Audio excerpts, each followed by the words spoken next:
네, 6인의 마감 전략으로 가보도록 하겠습니다. 3인씩 나눠서 화면 정리하고 전화 연결도 있으니까 함께 참고해 보시기 바라겠습니다. 먼저 화면 보시도록 하죠. 네, 박동희 전문가는 이 마감 전략을 이렇게 보내왔군요. 어닝 시즌 경계감이 해소 중이라고 이야기했고요. 종목 장세가 지속될 것이다. 2000포인트 이하에서는 건설과 화학 등 경기 민감주에 대한 비중 확대 전략을 마감 전략으로 보내줬습니다. 윤종규 전문가는 2050포인트까지는 대형주 중심 상승이고 이후에는 중소형주 순환매를 예상한다. 그래서 증권, IT 부품주에 대한 매수라고 했는데요. 좀 다르죠? 지금 화면 나가는 거랑. 네, 일단은 2000포인트 저항이 재확인됐고 관망하자라고 했습니다. 오늘 어저께 내용이 온 것 같네요. 네, 일단 화면에 나가는 게 맞는 것 같습니다. 2000포인트 저항을 재확인했으니까 관망 전략으로 바꿨습니다. 유진투자증권의 우원명 전문가는 2000포인트 등락 예상하고 있고요. 종목별 대응을 지속하자. 좀 추상적으로 보내오셨는데 구체적으로 한번 들어보도록 하죠. 유진투자증권 잠실지점의 우원명 부지점장입니다. 안녕하십니까? 예, 안녕하십니까? 네, 2000포인트 등락을 예상한다. 네, 뭐 그건 알겠고요. 종목별 대응지 어떤 종목을 어떻게 대응하자는 얘기죠? 지금 보시면은 오늘 같은 경우 이제 외국인 매수가 일정 부분 좀 유입이 되고 있긴 하지만 이제 보시면 업종별로는 자동차나 유통, 금융업종 정도로 좀 한정된 흐름을 보이고 있는데요. 그러다 보니까 이제 지수 견인이 상당히 쉽지 않은 모습입니다. 어제 그 일본 통화정책 발표 후에 이제 그간의 어떤 엔화 약세라는 악재가 일정 부분 선반영된 자동차 업종이 상승세를 보이고 있지만 오늘 흐름 따라서 탄력적인 모습보다는 어떤 뭐 일정 부분 그 악재 희석이나 아니면 낙폭과대 차원의 어떤 단기 반등 정도로 판단이 됩니다. 개인적으로 본다면은 역시 종목 선택 기준으로는 무엇보다 이제 낙폭 과대가 1차적인 기준이라고 볼 수가 있겠는데요. 오늘 보시면은 그 SK이노베이션이나 SOL, 삼성전기 같은 종목들이 포함이 된다고 보여집니다. 여타 업종 관련해서는 최근에 그 순환 흐름을 보이고 있는 음식료나 제약업종 같은 경우는 역시 종목별로 계속해서 순환 매차의 단기적인 접근이 뭐 필요할 것으로 판단이 되고요. 계속해서 말씀드리는 증권이나 은행 이런 금융업종들은 좀 중기적인 차원에서 긍정적인 시각을 가지고 접근하셔야 될 것으로 판단이 됩니다. 코스닥 시장 같은 경우는 최근에 보시면 그 업황 호정 가능성이 점쳐지고 있는 LED 업종이나 2차 전지 관련 종목들이 그나마 좀 매기를 좀 이어가고 있는 모습을 보여주고 있는데요. 뭐 급격한 매물 출회가 없다라고 친다면 역시 긍정적인 접근이 필요할 것으로 보입니다. 그리고 더불어서 역시 코스닥 내에서는 이제 갤럭시 S4와 연관되어지는 종목군들, 특히 이제 휴대폰 카메라 부품이나 연성 PCB 업체들 이런 종목들로 계속해서 이제 관심을 가질 그럴 뭐 상황이 아닌가 이렇게 생각을 합니다. 유진투자증권 잠실지점 우원명 부지점장 마감 전략 들어봤습니다. 고맙습니다. 예, 고맙습니다. 네, 나머지 3인의 마감 전략도 화면으로 보시겠습니다. 네, 김춘석 전문가는 N 약세가 주춤거리고 있다. 가격 메리트가 부각되고 있는 자동차주와 갤럭시 S3 관련주, S3, S4 아닌지 모르겠습니다만, 네, 일단 갤럭시 관련주, 그다음에 조선주에 관심을 두자라고 마감 전략 보내왔습니다.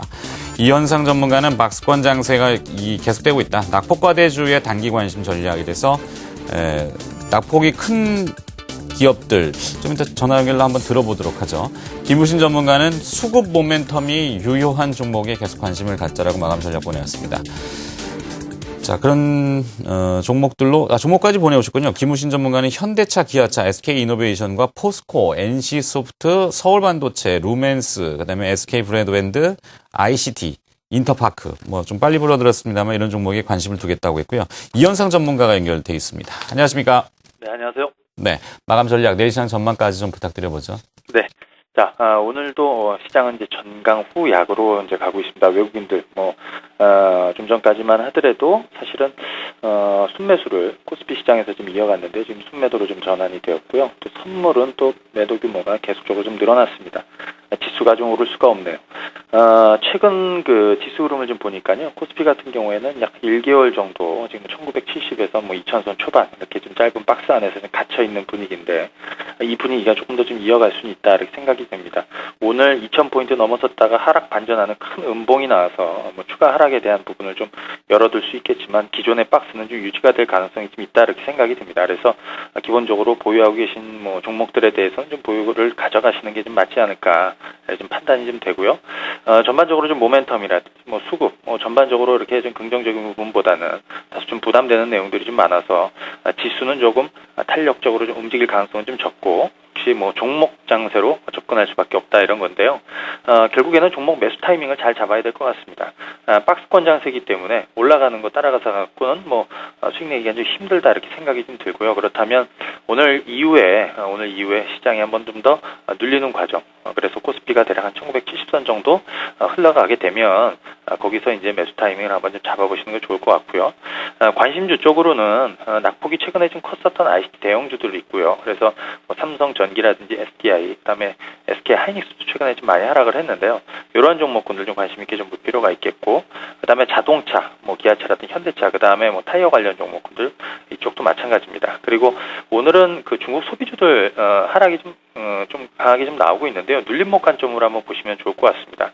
내일 그 중국의 HSBC PMI 지표가 발표가 되는데 춘절 연휴 앞두고 최근에 이제 생산이나 조업이 크게 좀 늘어났다. 그래서 조금 개선될 조짐에 대한 부분도 지금 기대해 볼 수 있을 것 같고요. 그리고 이제 춘절 효과도 좀 한번 기대해 볼 수 있을 것 같습니다. 여기에 최근에 이제 코스닥 시장에서 비교적 좀 견조하게 움직였던 것들이 이제 전자결제 관련 종목군들이거든요. 그래서 그러한 종목군들 위주로 선별적으로 좀 관심을 가져보시는 게 좋을 것 같고요. 지수는 조금 더 좀 내려올 수 있겠다 생각하시고 박스권 하단을 한번 지지 흐름을 좀 보시면서 내일 한번 시장에 접근해 보시는 게 좋을 것 같습니다. 이상입니다. 네, IBK 투자증권 분당 지점의 이현상 부장 마감 전략 들어봤습니다. 고맙습니다.